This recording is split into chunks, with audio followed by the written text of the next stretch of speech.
얘들아, 안녕? 나는 꿈나라 동화를 들려주는 레미야. 레미와 함께 꿈나라로 이제 떠날 시간이야. 친구들이 잠들 때까지 레미가 재미있는 동화를 들려줄게. 오늘은 할미꽃 이야기를 들려줄게. 레미의 이야기를 들으면서 꿈나라로 가보자. 할미꽃 이야기. 어느 깊은 산골 마을에 홀로 세 딸을 키우며 사는 어머니가 계셨어. 남편이 일찍 세상을 떠나는 바람에 어머니 혼자 힘들게 세 딸을 키우셨지. 하지만 어머니는 건강하게 자라는 세 딸을 보고 있으면 절로 웃음이 나서 하나도 힘들지 않았어.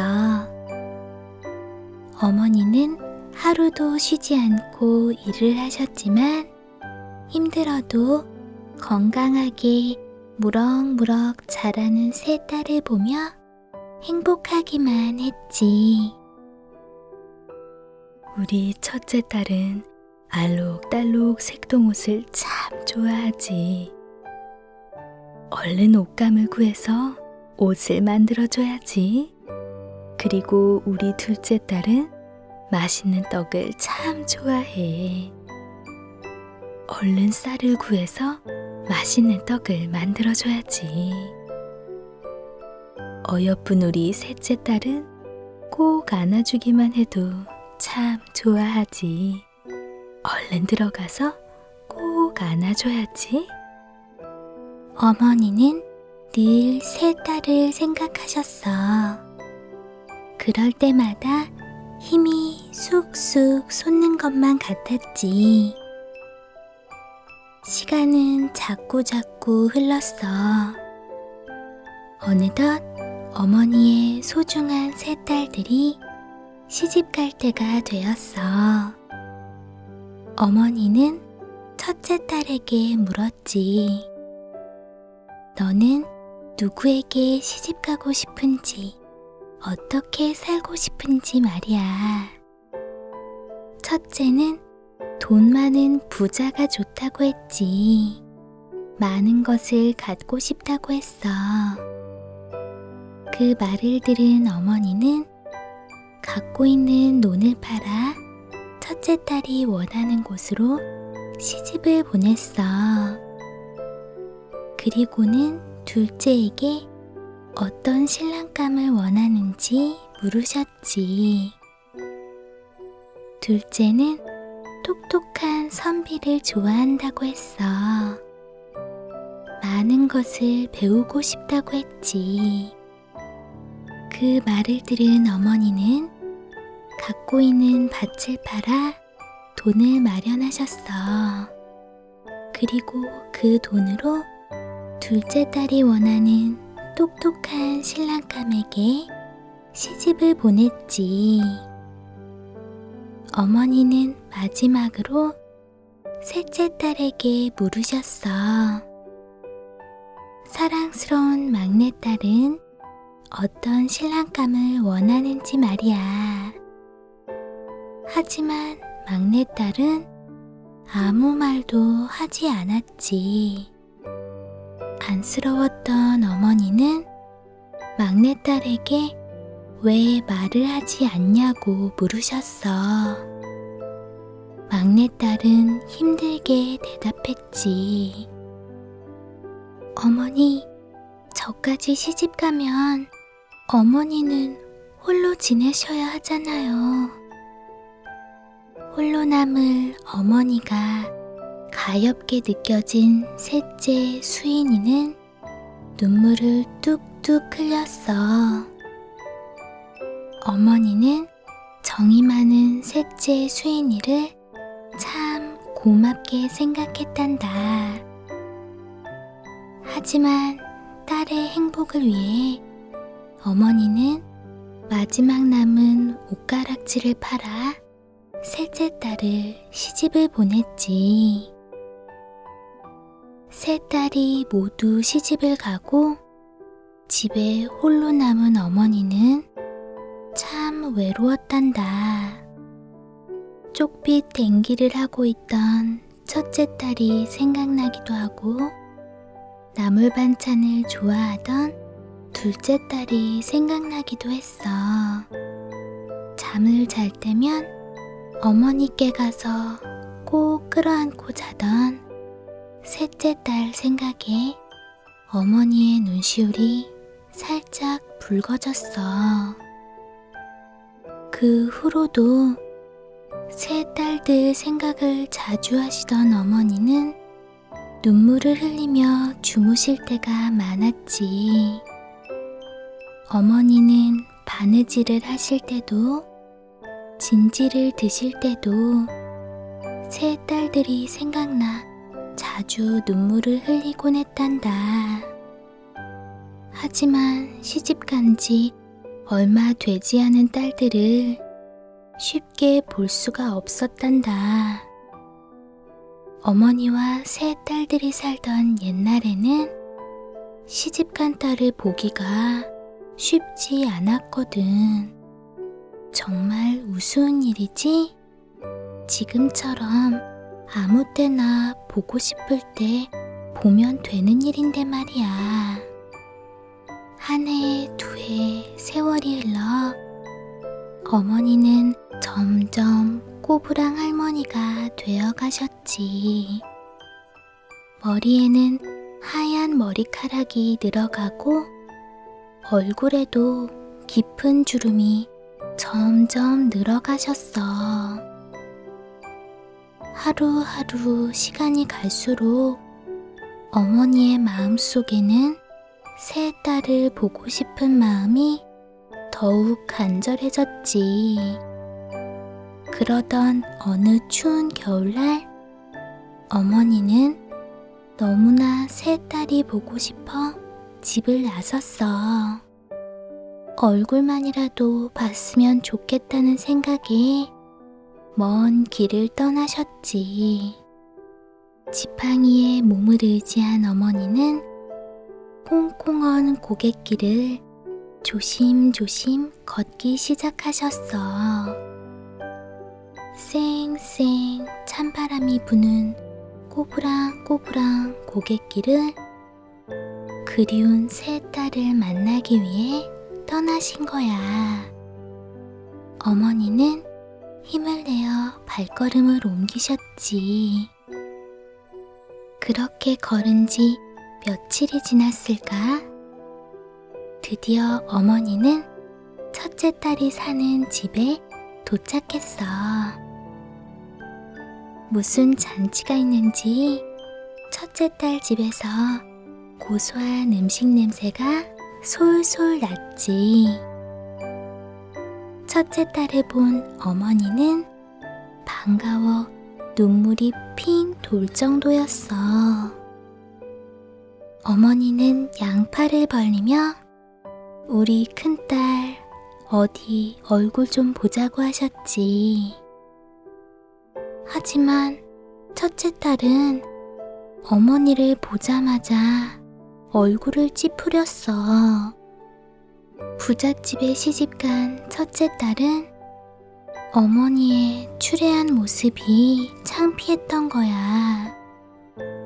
어머니를 뵌 반가움보다 잔치에 온 다른 사람들이 어머니의 모습을 보고 놀릴까봐 어머니께 쌀쌀맞게 대한 거야.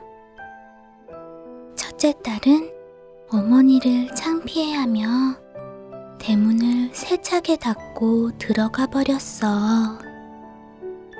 어머니는 아무런 말도 하지 않고 돌아가셨지.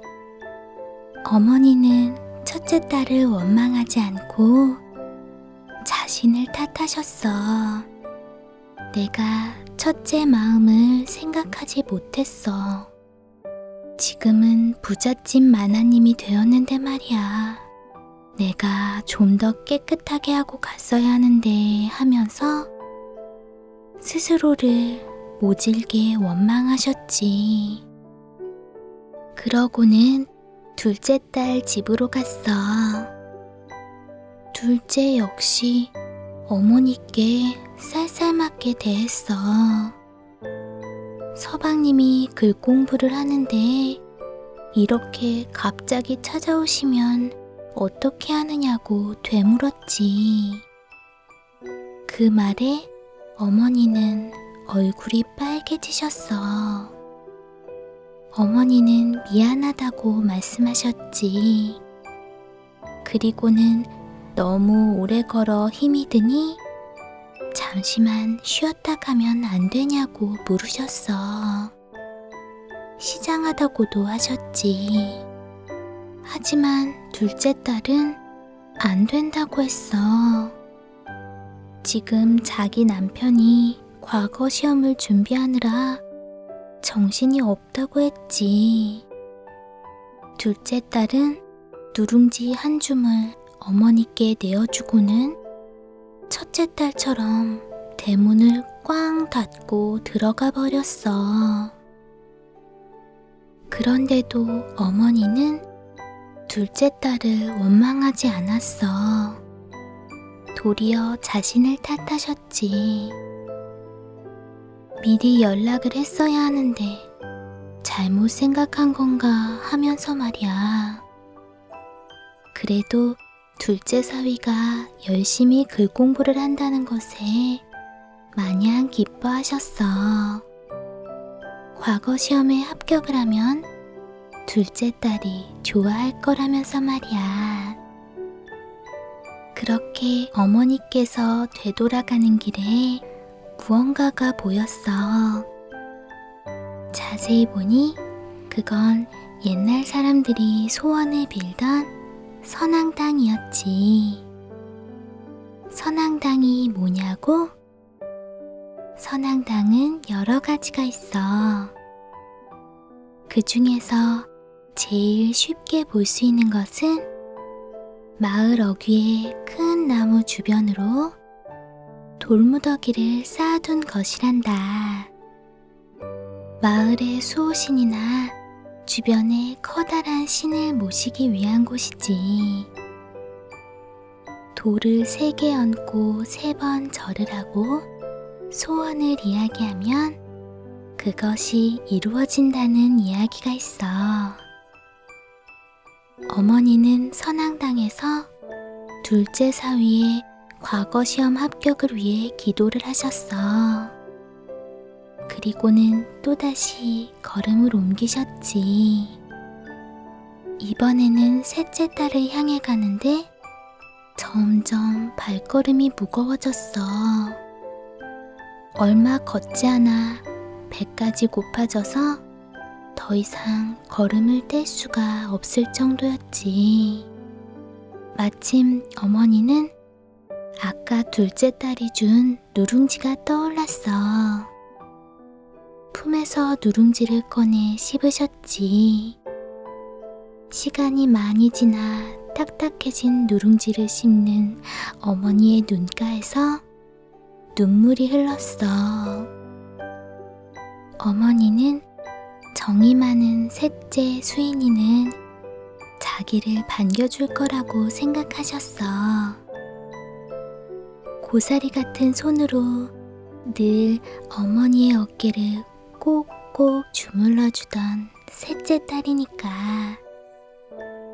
어머니는 셋째 딸을 생각하며 다시 힘든 걸음을 옮기셨어. 사나운 눈보라가 점점 세게 휘몰아쳤어. 끝없이 내리는 눈은 지팡이의 의지에 걷는 늙은 어머니의 머리 위에 어깨 위에 소복이 쌓여갔지. 어머니는 마음속으로 셋째 딸의 이름을 계속해서 불렀어. 수인아, 수인아, 우리 셋째 딸아 하면서 말이야. 하지만 셋째 딸을 부르는 어머니의 소리가 점점 느려졌어. 그리고 윙윙거리는 눈보라 속을 걷는 어머니의 발걸음도 느려졌지. 발이 푹푹 꺼지는 눈길을 걷는 어머니는 마치 돌이 된 것 같았어. 더 이상 어머니는 움직일 수 없었지. 한참을 가만히 서 있던 어머니는 결국 그 자리에 쓰러지고 말았단다. 한바탕 눈보라가 몰아친 다음날 아침이었어. 수북이 쌓인 눈을 치우던 셋째 딸은 무엇인가 쓰러져 있는 것을 보았어. 저게 무엇일까? 조심조심 가까이 다가가 살펴보던 셋째 딸은 깜짝 놀랐어. 눈 속에 파묻혀 있는 것은 셋째 딸이 너무나 그리워하던 어머니였던 거야. 셋째 딸은 어머니를 부여안고 서럽게 울었어. 셋째 딸 수인이는 애타게 어머니를 불렀지. 수인이의 울음소리는 바람을 타고 눈 덮인 산봉우리로 퍼져나갔어. 셋째 딸은 햇볕이 잘 드는 곳에 어머니를 정성껏 묻어들였어. 첫째 딸과 둘째 딸도 돌아가신 어머니의 소식을 듣고는 슬피 울었지. 그리고 어머니께 못되게 행동한 것을 깊이 후회했단다.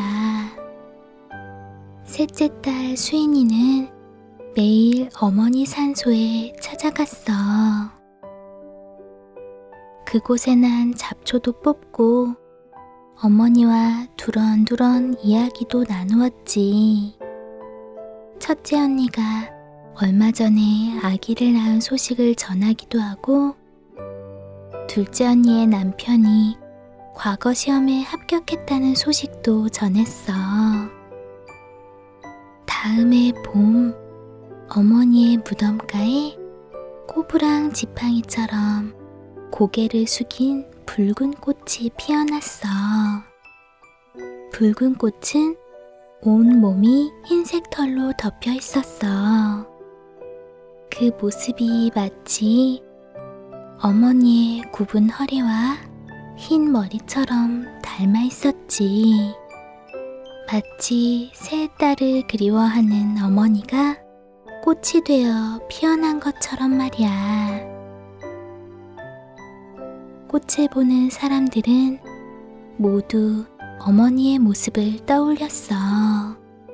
그리고 어머니께 더 잘해드리지 못해 미안하다는 말을 하며 후회했지.